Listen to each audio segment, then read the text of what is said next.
How's it going, guys? Welcome to another episode of the WHOIS podcast.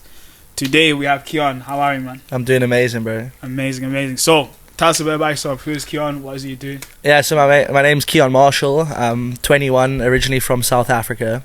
And a few years ago, I was working in hospitality. Just realized how much I hate working for other people. I just wanted to get like a high-paying job that allowed me to work from anywhere in the world, or at least enjoy the benefits of not having to work a job you don't enjoy. Yeah. So I did hospitality, hated it, moved to the UK. My brother was in like the super yachting industry, so I followed his footsteps, worked on super yachts for a bit, but I realized you're just a slave for a rich person. Obviously, like, it does have its benefits. It was like tax-free because you're working on the water, you're not in a country. But I just realized like that's not for me either. So I moved back to my mom's here in Scotland. She's been here since 2017. Shout out to you, mom. But yeah, basically there was a festival 2 years ago, Transmit. I'm sure everybody knows Transmit. Yeah. And my mom gave me the idea of like selling sunglasses at the event, and I laughed at her at first. And then she was just like, order like 100 pairs of glasses, and if you sell them you can order more. And I did that exact thing. I literally ordered like 100 on the dot and sold them all in one day. So I realized I was onto something, and I just kept on ordering slightly more and more glasses, and just the snowball effect picked up. Especially especially with the content. Like, if it wasn't for the content on Instagram, TikTok, YouTube, I don't think anybody would actually buy my glasses.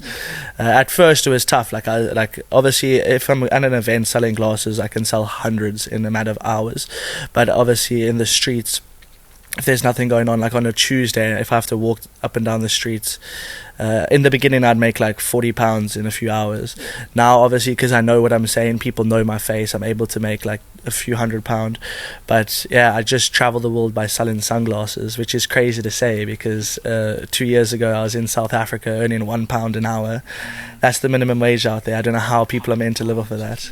What's the minimum wage out here, like 10? It's like 12 something, 12. 12? Yeah, like 12, something like that. People still complain about 12 an hour. Imagine £1 an hour. Yeah, you can't even make it's that work. unlivable, bro. But again, like, everybody around the world tend to live paycheck to paycheck. South Africa's the exact same.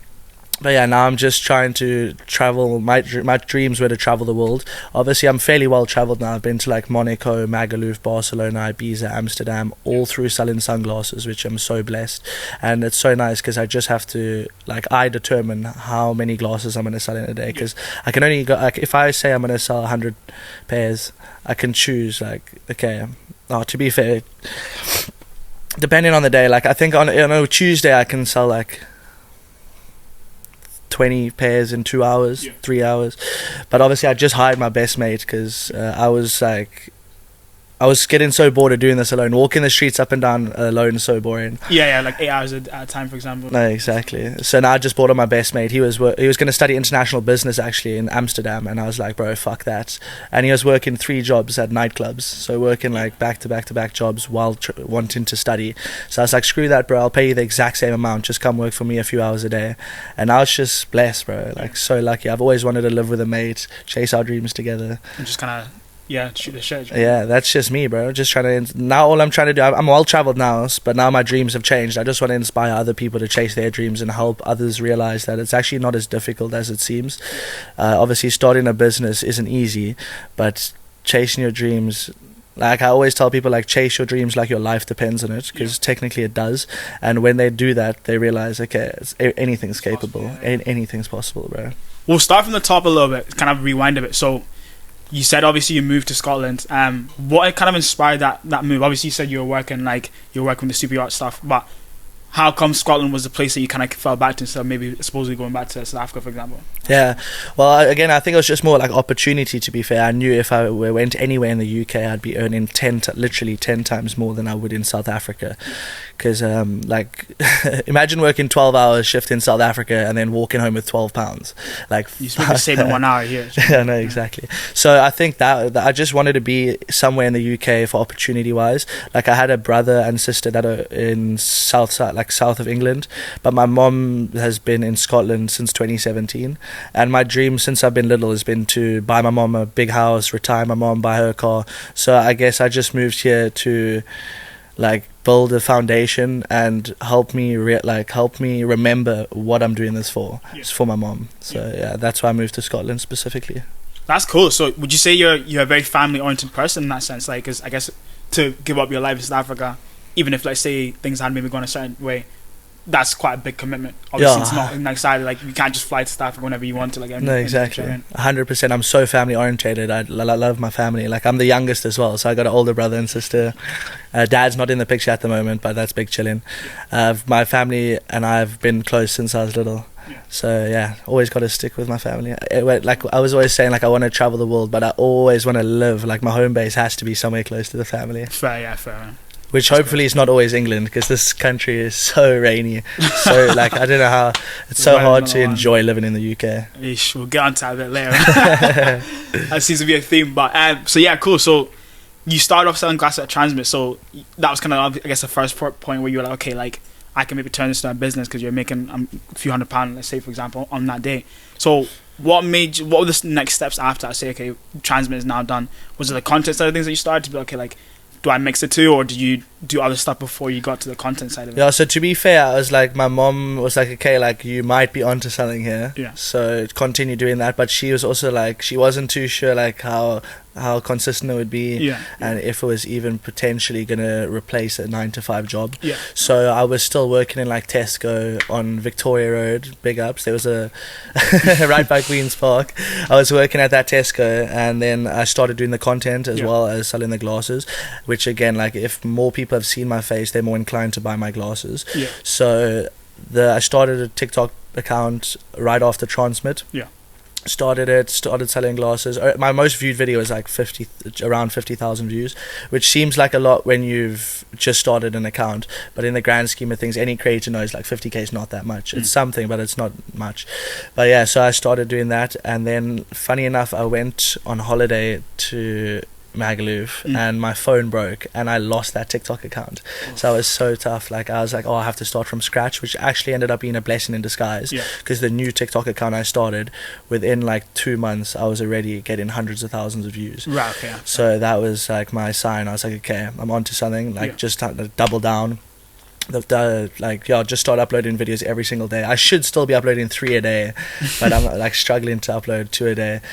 But yeah, so, and then I realized like the only way I'm actually going to get content is by getting like crazy street interactions. So I started walking up and down Buchanan Street and Sucky Street. I'd literally just do laps, and any person roughly our age, I'd just be like, yo, I know this is random, sorry to bother you. I'm trying to chase my dreams of traveling the world by selling glasses. They only cost £5. Would you like to buy a pair? And they're like, nah, I don't have any cash. I'm like, I take card. And then they're like, all right. But yeah, honestly, that was how it started. And obviously, because it's something so unique, and like I've never seen anybody do, like, it's basically drop shipping, but face to face. I was gonna say face to face drop shipping. And yeah, it's just so unique that it worked. And I think the accent definitely plays a big part as well. Obviously the good looks as well, but I think because I saw you first through content as well. And I remember like you know how you're saying about the crazy interaction with people. That's how I saw you, because I think there was like one where it was like these two older ladies, and I think it was something about like you were saying like they're MILFs or something. The caption was like 2 MILFs, and then they're like literally, they're flaring you and stuff. So stuff like that, I think definitely like a lot of content like that in Glasgow especially does really, really well. Even if it's just like, I remember there was another one that my friend was in, and it's just one of those street interviews where they're just doing like after a nightclub, like you students are all out, it's just like student A, student B, and they're just chatting to people and stuff. You always get some funny or some interesting reactions, whether it be bad or good, but it's content nonetheless. So exactly. Like, it does views. Well, it gets the views and so on and so forth. So it's also so crazy how like there's like 1.8 million people roughly in Glasgow, but I always go into town in Buchanan Street and see the same faces, and like everybody knows everybody to a sense. So like if people watching, you might not have been in my videos, but you know somebody that's been in one of my videos, or like knows somebody that knows somebody, you know what I mean? So it's like everybody sharing the videos, like, oh, that's like Johnny's mate, or like this girl's ex-boyfriend and stuff like that. Especially like videos where like chicks always end up doing slightly more well, unless it's a funny interaction. I always just try, like, everybody gets so upset with me and they're like, oh, why didn't you post my video? Because obviously like if I sell like 1,000 pairs of glasses in a month, I can't just post 1,000 videos. Like I wish I could, honestly, I wish I could, but then again, people aren't gonna be entertained by those videos, so they're gonna start unfollowing me and not be as like loyal a supporter and engaged. But yeah, so to be fair, I think I wish I could, But I just always post the videos where people bring the energy. Like if somebody comes up to me, oh, what's up, you're the glasses guy, geezer pair. Like then I'm like, okay, the energy's high. I'm like, what's the special occasion? Oh, it's the 21st birthday. Where you off to? So it's just all about energy, honestly. Yeah. So if you're watching this, you want to be in a video, bring the vibes, bring the energy, man. I think it's definitely like, even we had this, me and Snai, we had this conversation about the podcast even. I think when someone brings energy forth, you can almost match that just by default. 100%. So if someone comes up to you in the street and says, yo, I didn't know you, you're going to be more inclined to be like, oh yeah, whereas someone comes to you and says, oh, you're that glasses. No, exactly. It's all about energy, honestly. So, and that's the best part, because like even me, like sometimes I approach people and they're not in the mood to buy my glasses, but I persuade them through the like good vibes, I guess, like because I'm just there like, oh, yo, what's up, what's your name? And so I'm not always just saying like, oh, do you want to buy a pair of glasses? I ask them like, are you working, are you studying? And I'm actually interested in getting to know these people. Like I'm like, oh, what are you studying? No, exactly. Oh, they're doing plumbing. Oh, that's a good industry, man. Like it'll be well paying, blah blah blah. So I always try to get to know everybody a little bit before I just say like, hey, do you want to buy a pair of glasses? I'm not just trying to suck a five out of you. I'm actually just like, again, all I was doing this was to try to replace a 9-to-5 job and prove to people that it's possible. Yeah. And speaking of, so at what point did you get where you were like, okay, like I can actually keep doing this, and the way that it's gone is enough for me to replace, like, say, working at Tesco's or whatever it was you were doing at the time? So to be fair, I think it was once I shouldn't say numbers, but once I started making more than I would full time at any other position.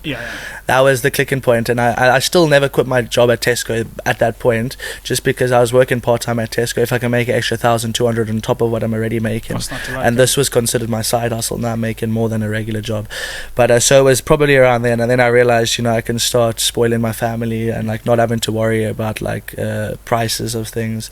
But even so, I'm so frugal. Like if I am hungry, I'm not getting Greg's on the way home. I'm literally just going to tell myself, I have food at home. I will try and never spend money unless I really have to. Do you feel like that's a family thing? Because I feel like a lot of people who have that mindset, it comes from like their family is also like that sort of thing. To be fair, I think it's because I've never actually, like, coming from like poverty in South Africa. I mean, I wasn't in poverty, I was middle class, but coming from nothing, and like I never got to experience having money in South Africa. So I think it's just like a subconscious thing. Now that I've actually had the money, I don't spend it. I just want to collect it and hold on to it. I think it's probably like a subconscious state of mind. Like I just don't want to let go of this money. And I guess if you're looking to build, like I say, like the stuff like retire your mom and stuff, and like even let's say buy a house, as much as those little things do sometimes add up, like I say, like you're buying, I don't know, like a few pairs of clothes every weekend or whatever, he ends up now you spend £2,000. No, exactly. Even if you just buy a coffee on the way to work every day, it starts stacking and stacking. By the end of the month, you've spent $120 on coffee, or everyone's getting a snack here and there. I'm guilty for that. To be if fair, I'm gonna get a coffee, I'm gonna get a coffee. What coffee do you get? I think I'm an oat milk latte kind of person. Really? Just keep it simple. And where do you get it usually? My favorite place right now, there's a place in East End. I feel like I shouldn't even gatekeep this. I shouldn't even say that. Oh, it's gatekeep. I'm getting the answers out here, boys. It's called La Bodega, right? Okay. And it's like a tiny little, like one of those tiny little family-owned, like. Oh, amazing! Cafes, well, shout them out. La Bodega, guys, family-owned restaurant, family-owned coffee shop, eh? Yeah, and they do like Mexican food as well and stuff. Oh, so amazing! I'll definitely check it out. The coffee there is unbelievable. That's good. Are you up to date with like the food and drink scene in Glasgow? I'm not actually a big foodie. Really? The thing is, I'm friends with a lot of foodies, and a lot of people around me are foodies. But me personally, it's not that I don't care for food, but it's just like there's other things I'd rather buy. No, of course. Like I'm more of like Sifu said to me, right? Spend £100 a month on food, or £100 a month on like some new bit of tech or clothes. Yeah, bro. I'm spending on clothes like, every time. Anytime. I'm not even, like I'm the same as you when it comes to food. Like unless I'm hungry, I can eat at home. I can wait. But see if I go to the Zara right now and see a top that I like, I'm gonna buy that. No, straight up. Question. Like with even regards to me like spending money, like I don't think I've lived in the country. I think I got here January 2023, so it's been like 2.5 years now. I've never once went to a restaurant by myself, sat down and ordered food. Like it's just something, because it's like I don't actually need to. There's no special occasion. I try it. I will give it a try. It seems good. I'm kind of like, especially like good for peace of mind. See if it's like a restaurant that you actually like, or you like the food of, and it's just you, some music or whatever you like to do in your spare time. Yeah, therapeutic as well. It's nice, bro. Like, you know what I mean? Like, no one's bothering you. You're enjoying the food. The bill's nice. You always the bill's nice. It's always about the bill, eh? So like, I'd say I don't do it often. But of course. Give it a try. I definitely will, bro. I've always just been just never thought, never gave it a thought. I'll definitely give it a try. Any suggestions where I should go? What do you like? Anything except for vegetables. I'm joking. I mean, it depends, because I like ramen, so I go to like ramen dio. Oh, to be fair, the Asians know how to make vegetables taste good. Bro, Oh yeah. Like absolutely. they really know what they're Absolutely. doing. If you're looking for good ramen dio. Ramen dio. Okay, I do also love a ramen. Eh? If you like katsu curries as well, katsu literally around the corner. Okay. They make a seriously good Ooh, katsu. is that small little red restaurant? Yeah, tiny. Bro, I've white actually food, been yeah. there once with a mate. It's so good. It's good, isn't it? Yeah. there's What else? lovely stuff, man. I mean, yeah, I think I'm more clued in when it comes to bars and drinks than I am like Yeah. food. Like I know where there's some of the good or like the The better bars better. and stuff. Do you know what I mean? Would you say you go out often? I used to. Yeah, Okay. I used to. But I think over the years I've kind of calmed down ever since I started building a business and just doing other stuff. I've kind of Keeping your head down, eh? Yeah, That's just good. like for now anyway. For now, Man's I'm- locked in. I I'm like not- it. I'll probably come back to it. I feel like I'm not gonna lie. I'll probably come back to it. But for now, yeah, it's more straight Yeah. business season and straight grindboard and that sort of stuff. Have So, to, bro. do you know what I mean? To be fair, Giovanni on Sup in a Can, I was there like 2 weeks ago, and on that podcast, I answered that question completely incorrectly. He asked me if I go out often, and I was like, nah, I don't get the chance to go out. But to be fair, I realized like every time after I sell glasses on like a Saturday night, I'll pop inside house, see how it's See doing, what's sell up, yeah. sell a few pairs of glasses. But yeah, so.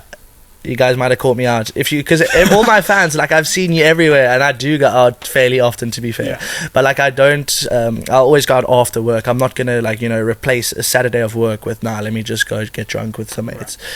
100%. You seem quite like entrepreneurial. Like, is that something that you've always had, or is that something that you feel like you've built up, especially since starting to sell the sunglasses and stuff? Yeah, to be fair, like my dad owned a business when I was younger. Yeah. It was like a multi-million-dollar business, which ended up failing. The 2008 like market crash Yeah. wiped the whole business out. So I think that's also like why I'm so frugal, because he had everything taken away from him at once. Yeah. So I've always been entrepreneurial since I was young. Like my brother owns a real estate company, doing really well. Shout out Sailor Estates. My sister wants to start like her own psychology like business, because she's doing neural psychology. So Yeah, it's like okay. it's been running in the family, Yeah. Oh, I thought that was me. So- But yeah, it's been I've been entrepreneurial since I was young. I've Yeah. also just realized like that being an entrepreneur comes with its own struggles. Like it's you versus you. I decide how hard I want to work, which Yeah. is tough at times, because like on a Monday I don't want to get out of bed to go sell sunglasses in the rain. Yeah. But then absolutely. it has its perks and its benefits. But I just realized as well, like if most entrepreneurs live a better life than somebody working a 9 to 5, unless you've landed a golden job Yeah. and you've studied and you've got like the perfect opportunity, you have to just go out there and create the opportunity for yourself half the time. 100%. Because I feel like, like I think the older I'm becoming and the more I'm in the entrepreneurial journey, similar to yourself, I'm just telling that you can't shortcut anything basically. No, never, You have bro. to just kind of figure it Trial out and like, error, and bro. just burn through the situation. hardship. Do you know what I mean? Because I don't know. When I was starting, I was like, you know what? Sure, there has to be easier ways of doing things, easier ways of But then I got to the point I was like, you know what? There are easier ways, but they'll just take you back to where you started. So you might as well just Yeah. like go through the hard stuff, Learn get it done, Yeah, learn the mistakes like you said, 100%. and then you'll figure it out at the end. Do you know what I mean? And every time that you fail, it means that you're closer to finding the actual answer. No, exactly. in the end It's anyway, almost so- like I say, like every no I gets closer to a yes. There you go. Every lesson you like fail through in business teaches you something which you can Yeah. apply in the next 100%. lesson or something like that. Also, like I think I started probably like close to like 8-9 businesses, and they were all online businesses, drop shipping, service based companies. Yeah. And I think when somebody bought a pair of glasses on my website for the first time, that was the first sale I made online. Yeah. So I had like 8 to 10 businesses with no money being generated, just learning lessons. I'd create full-on websites and then never even end up using them. But yeah, all of that like helped me build my website today and Yeah. stuff like that. Like I got quoted £1,500 for somebody to build my website on Shopify. Yeah. I was like, fuck that, let me do it myself. A week later, I built the exact website I wanted. I was gonna say 1,500 is crazy. Yeah, for it was us, crazy. It was a lot of back end stuff, like, but I just said, rather do it myself, Yeah, save the figure it money. out. Again, there's me being frugal once again. But like 1.5 on a website, cheapest. Yeah, that's like for Shopify specifically. See, if it was like a custom website, fair Yeah, enough. yeah, But for yeah. Shopify, Yeah, if you needed to like do custom coding, but yeah, that's different. But yeah, what did you say earlier? You said you've been quite entrepreneurial yourself. Any other man. businesses? So I think I've actually kind of been very lucky in the sense that the first one I've actually really fully centered for has actually gone pretty well. Amazing. So videography being that business. So I remember when I first finished, when I was during uni, I was like posting videos and like photos and stuff that I'd taken online. And throughout that journey of me doing it in uni, people started hitting me up being like, oh, do you do paid stuff? And then I kind of ended up working on that. By the time I finished uni, I was making enough to actually be able to say, okay, I can actually go do this for a living. That's amazing. So, bro. Yeah, I think I was fortunate enough that just jumped straight from the jump. That kind of worked out the way I wanted to. There was other things I tried on top of that as well. Like I tried social media marketing, and it was just bare cold emails all the time. That's tough. I had it automated, but at the same time, it was like I have to check every day, make sure people have replied, make manual replies myself to emails, send follow-up emails. We ended up getting a few calls. Like we had a few people, and we even got close to signing one client. And the money was good. That's the thing. The money like that we were offering for them and stuff, and everything that they were saying was going to be really good. But I think the problem was just that there was me and the business partner where we were trying to do our own things. Like Chino, actually, funny enough. So he's got his clothing brand. I've got my business, and I've also started doing other stuff. So for us to invest into this, we said the client never ended up taking us anyway. But I'm glad that they kind of didn't, because I think it would have been really thin. Like it would have been really thinned ourselves out. No, exactly. It's like then we have him to do it, and then we have our own business to do no it. room for error. He was in uni. Yeah. I've got other stuff. I've got my relationship there and that. So all this sort of stuff that takes up a bit more time that I can then commit to that client and stuff. So yeah, I've tried a few different things, but yeah, I think the videography thing, luckily, was the one that kind of just took off. Mate, you must be really good at it then, eh? Well, I'd like to think so. Yeah, I mean, if it's doing well, you're clearly good. Do you know what I mean? Yeah, it must be tough as well, because I know you said like you like both had different visions as well, like both had different things going on. Like me and my best friend that I just hired, obviously we came in this together, and we were like, we're gonna figure out the glasses thing together. If it fails, we'll figure out the next thing together. So like, there's no plan B really. You just have to go all in. And I feel like if you do have a plan B, it kind of almost makes you a bit too reliant. Oh, easily. Because then it's like, because you know how you have that fallback, you don't really give 110% to whatever it is. Whereas like, I remember like, I spoke about this in the podcast before, I quit my job to do videography full time. Yeah. I probably wasn't, objectively speaking, it wasn't the best time for me to do that. You put yourself in an uncomfortable situation and it worked. Because you had to make it work. Do you know what I'm saying? So, yeah, that kind of was plan A to Z. When I quit that job, that's it. I was like, that's risky though. Yeah, it was. It really was. I even took the route. I was thinking about quitting the Tesco's. Yeah. But I was like, let me wait until I'm making more money. Yeah. But yeah, it worked out for you. I mean, so yeah, 100%. Take risks, boys. How do you find the difference between like being a star, even just like, let's say the money aside, career aside, but like even just culture from South Africa to here, like which one would you say like you like more, or is it even the things that you do like about one you don't like about the other? Yeah, so to be fair, South Africa is probably one of the most diverse countries in the world. Like we have 11 different languages, and yeah, I think it's like 95 million people in the country. A lot of them are immigrants coming down from like Zimbabwe and stuff like that, but yeah, obviously I would say it's actually just been listed as the most beautiful city in the world where I'm from, Cape Town. So I'd say it's definitely one of the like prettiest countries in the world. Money wise, the only way you're going to be successful out there is if you earn in dollars, pounds, or have a really good business out there. Like if your dad has a business and he's rich, then you chill in. But like if you get a job out there, your first few jobs you're going to be making less than £1,000 a month guaranteed for like years.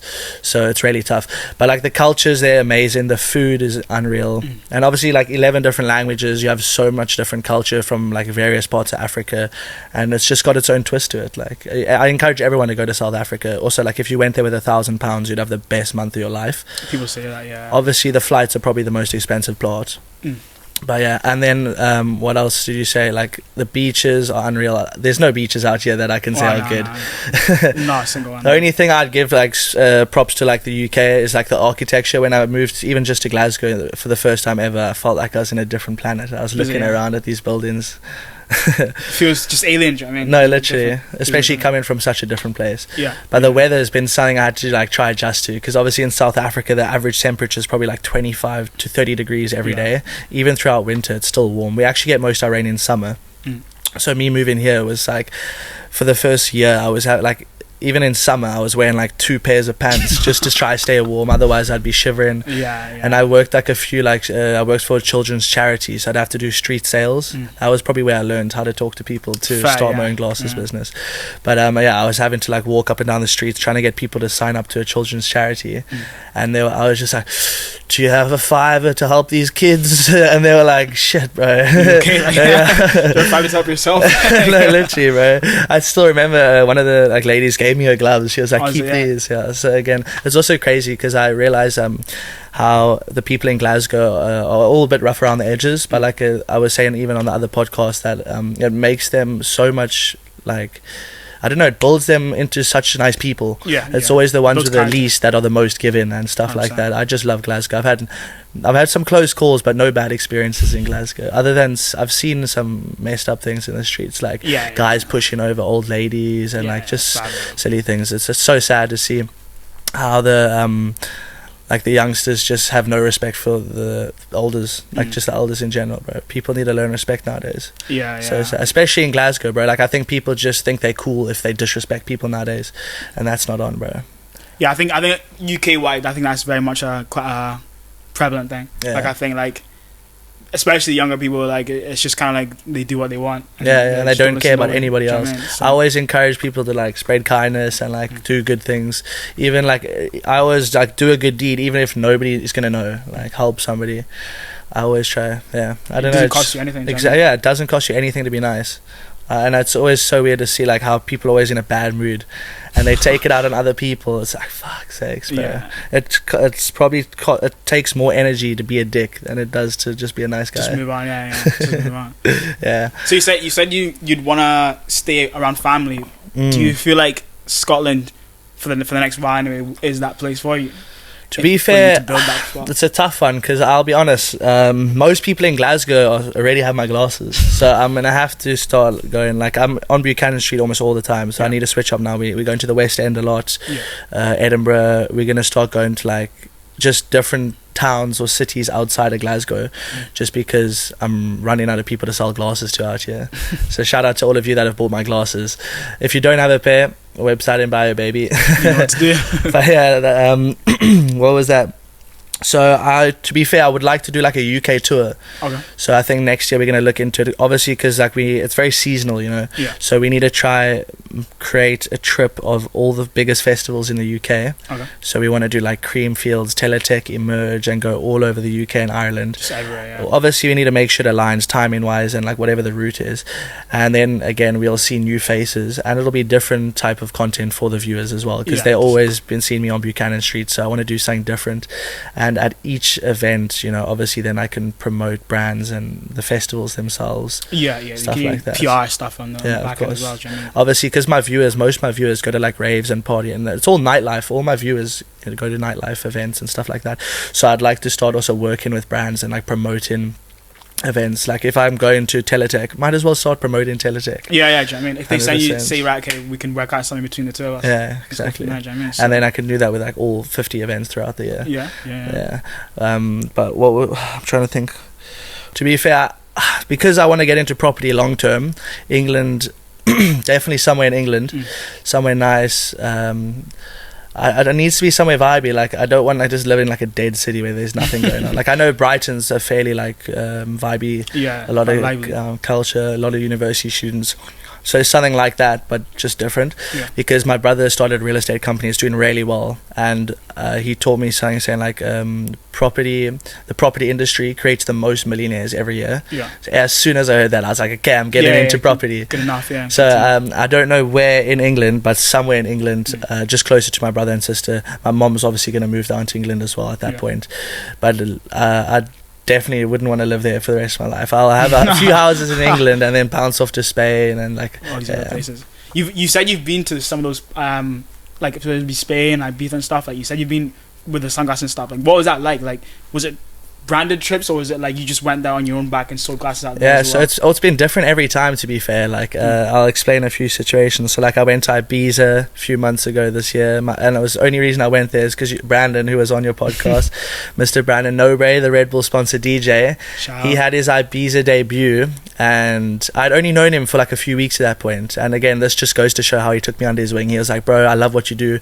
come to Ibiza with the boys. Yeah. And I didn't know any of his mates, and again, like that just goes to show how good of a lad he is. He just took me to Ibiza with all of his boys, and I got to experience his Ibiza debut. ended up selling glasses along the way. Like Jez and Jord met them for the first time in Ibiza, and somehow they recognized me from TikTok and they bought my glasses at the place. Brandon was DJing that night. So again, it just like all these little side quests. Like I went there to support a mate, ended up selling sunglasses, meeting like people I looked up to, stuff like that. And then like I went to Amsterdam. That was actually just to visit my best mate from high school, who is now my business partner. So yeah, I just went there to visit him because I hadn't seen him in like 2 years since we finished high school. Went to Amsterdam, turned it into like a sunglasses holiday trip. The vlog should be out sometime. By the time you're watching this, hopefully it's out. But yeah, we also just went to Zante. That was incredible, bro. Yeah, I've heard Zante's pretty good. Yeah, if you guys are watching this, the Zante vlog's out now on my YouTube channel.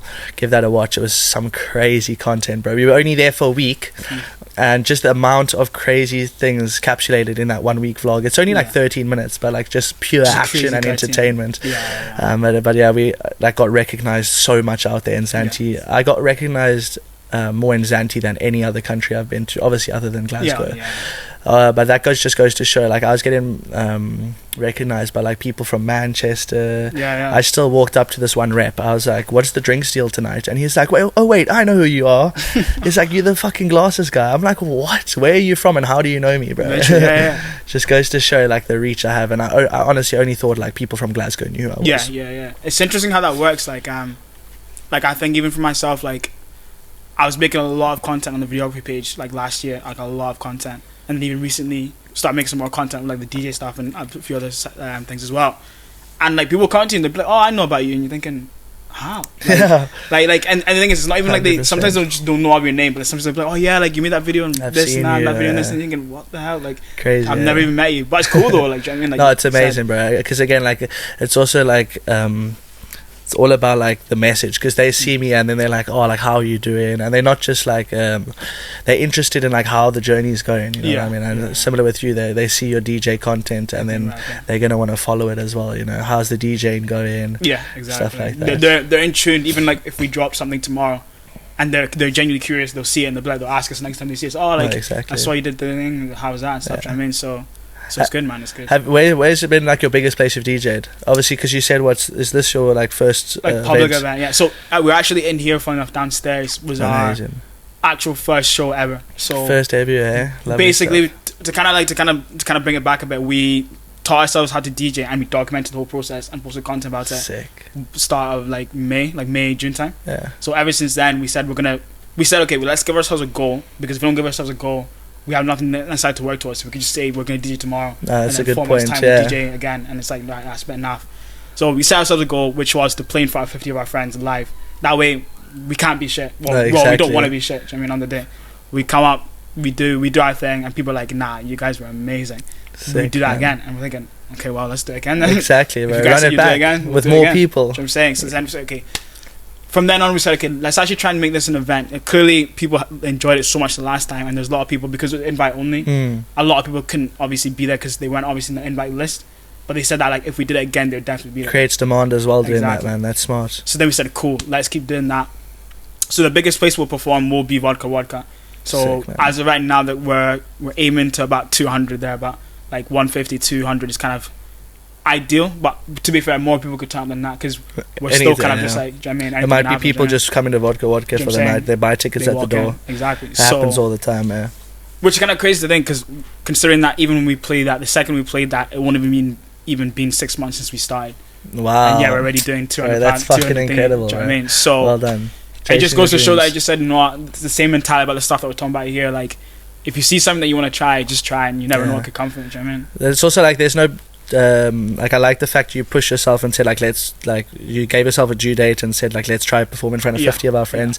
Again, you must have been nervous as hell, bro. I shit myself, but like, bro, 100%, you put yourself out there and it worked. And I think like there's no point giving yourself a goal or saying like, oh, I want to start a business or do this or do that, whatever it may be, and then like not putting your full effort into it. If you're gonna do something, go balls to the walls and just be as focused and do as much as you can. Just drill into it, you know what I mean? Otherwise you might as well not do it at all, bro. Honestly, you have to do, like, that's why I say do everything. Like, that's why I say chase your dreams like your life depends on it, because that's going to force you to put as much of your energy and time into it. Like, if your business isn't doing well, why is your screen time 6 hours a day? Like, bro, if your business isn't doing bits, put that phone away and learn how to, you know, figure it out. improve. For sure, not for sure. And you can do that in every aspect of life. It's not just business. It could be family or anything, bro. Everyone's going through struggles as well. I feel like the phone is just the easiest and biggest distraction. Do you feel like is phone addiction something that you personally feel like is a thing for you or not really? To be fair, my screen time's a lot higher than I want it to be.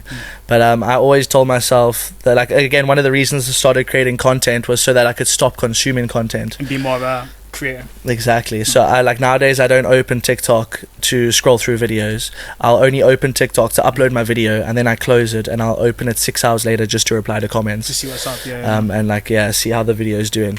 But yeah, also, like, even if the video is doing bad, like, I feel like content creators or people posting content, they're always so worried about numbers. But like numbers, I feel like they should not matter, bro. Because again, like, if I was worried about my numbers on my first TikTok account, I would have stopped doing it. So like, numbers aside, you should just do it for the love of actually creating content. Obviously, like, as we were talking about earlier, I hate the editing process, but that doesn't mean I hate creating content. I love creating the process content. As a whole is still, exactly. And it's just like, I always tell people, like, they're like, oh, I want to create content, I don't know what to do. It's like, just turn one of your hobbies or something you already do into content. If you play golf once a week, make some golf content, or like literally anything. You DJ, and it's so easy to just throw up a camera and record yourself DJing, and then it helps you in multiple ways, bro. And it builds presence, it builds confidence as well, because you know that when you post out, people are going to see it that you might not even know. So, and it was so simple as well. It's not like you had to hire a videographer. Just get a tripod, bro, and it can change your life forever. Get you gigs and stuff just because of camera placements. I think it's still it's something I always talk about, but I think it's still something that needs to be said, that I feel like I still don't think people will understand how serious this whole content thing is right now. Because it's like, I've met so many different people, both people that I know and even just people online, and like, I'll talk to them and they've been making content like public facing for a minute, and their lives have changed, bro. Like, there's one guy I knew, and he moved to London. No, sorry, there's one guy I knew, she moved to London. She was already doing bits up here. Like, the second she moved to London, bro, she's on red carpet, she's doing this and that, she's doing this and this and that. Good opportunities. And, and all because she just literally, similar to how you said, puts a tripod up, puts her phone up, records a video of her like doing fashion videos, like saying, okay, this is what I'm wearing, this blah blah blah. She gets PR packages from the same companies that she was a year ago or 2 years ago, being like, oh, this is from Bershka. They're sending her clothes, being like, right, go make a video. Incredible, bro. Or even if you don't make a video, we're just giving you clothes for PR. So it's like, and she's already interested in fashion. I'm saying, thought, let me try to turn it into a hobby, into a career, and boom, it worked. It's crazy because again, I only started like this new TikTok account in November last year. And that was like the real turning point of my business. And like 7 months later, I've been to almost 10 countries. And that's in less than a year. You know what I mean? So it goes to show, bro. 7 months of just hard dedication. Putting your heart into it, bro, and doing what you love. That's so important, because like, there's no point doing something you hate. Like, that's why I always say, like, nobody wants to work a 9 to 5 or work for somebody they don't like. That's why I had to escape it, because I couldn't comprehend like living the next 40 years just working that's kind of how you do it in an office, and I hate my life every morning. So before we wrap up, what's like, okay, let's say someone sees this and they say, right, I want to take a similar route to Kieon. What would you say to them, like, for them to be able to do that? Like, what's one piece of advice you'd give to them to say, right, this is something that you feel like would help someone who wants to be similar to you? Okay, well, I mean, it all depends like what your goal is long term. If you want to become a content creator, start making videos on your phone. Don't tell yourself everyone has a phone. You can start creating content on, whether it's YouTube, TikTok, anything. And then if you want to go down the business route, you can start a business tomorrow. So again, I think it's just start as soon as you can, and from there just go through the process of learning as you go. It doesn't have to be perfect. It's never going to be perfect, to be fair. All you can do is trial and error. Learn from your mistakes. So I guess that's that, bro. Just try your best and put your all into it. And just don't listen to anybody else's opinion, to be fair. If I cared about what other people thought of me, I wouldn't be able to sell glasses. I still get the piss taken out of me all the time. Every weekend they're like, I don't want your shitty £5 glasses, and I'm like, okay, but like, let's just look at this. They work a 9 to 5 job which they hate, and they're busy shouting at me. And I work a job I love. I work a few hours a day. So it clearly just goes to show I'm happy with what I do. They're not happy with what they do. So they're going to try make me feel bad for trying to chase my dreams. Hell no, bro. I don't care about... Never listen to other people's opinions unless it's critical criticism or like advice. especially if it's people you care about. I don't take advice from people I don't care about either. Yeah, if they're not doing what you want to do. No, exactly. Like, unless they actually only want the best for me, I'm not going to listen to what they say. And yeah, just keep a tight circle, because again, like, having a big circle never ends up working out. I'd rather have 3 close friends than 50 people that are mutuals, you know what I mean? Because yeah, bro, that's just social media nowadays.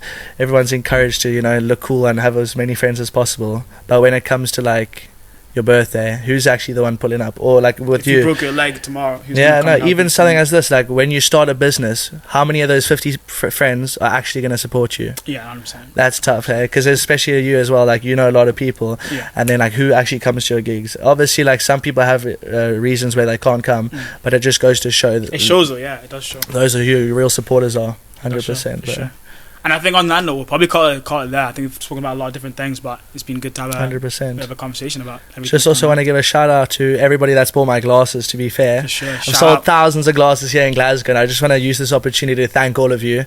Honestly, like, I would not be where I am today if it wasn't for each and every one of you buying these glasses on my head.